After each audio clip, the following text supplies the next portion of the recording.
Hello and welcome to another episode of Ben Week's Bonanza Pilot. We are in Bremerton, Washington. It was raining and now it is not. And we are rescuing yet another Bonanza, serial number 502.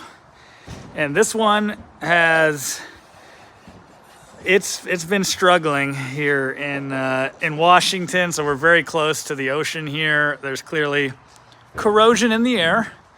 The good news is that it appears to be mostly surface corrosion. I know most of you are freaking out when you see this, but it'll buff out. It'll buff out, don't worry.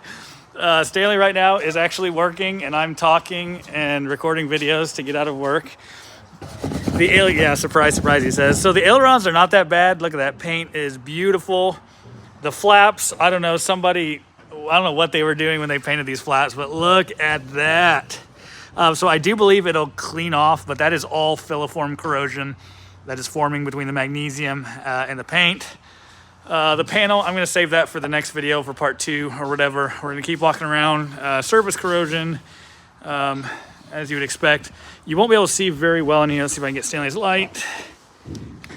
But what the encouraging thing is, look inside. So all the surfaces are in terrible shape, but look at how clean the internals are.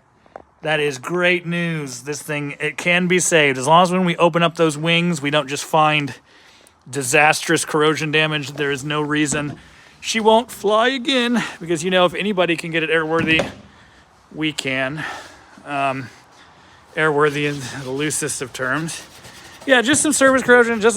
I like buffing and polishing for the rest of my life, so that's what the story is going to be on this. I'm not sure if this is the original. This is the original paint scheme. I don't know if this is the original paint. The wing paint looks different than this paint. This looks shinier. But yeah, let's go ahead and go to the rudder vaders. And thank goodness the rudder vaders are mostly clean. A little bit of some stuff here that I think we can clean up. Trailing edge just has a little bit of nastiness, but hear that resonance, and remember what I told you guys about looking at that trailing edge. There's a little bit of some iffiness there, but for the most part, these were reskinned at some point, and the rudder vaders appear to be in decent shape. So that will be the end of part 1 of the Straight 35 Washington Bonanza tour.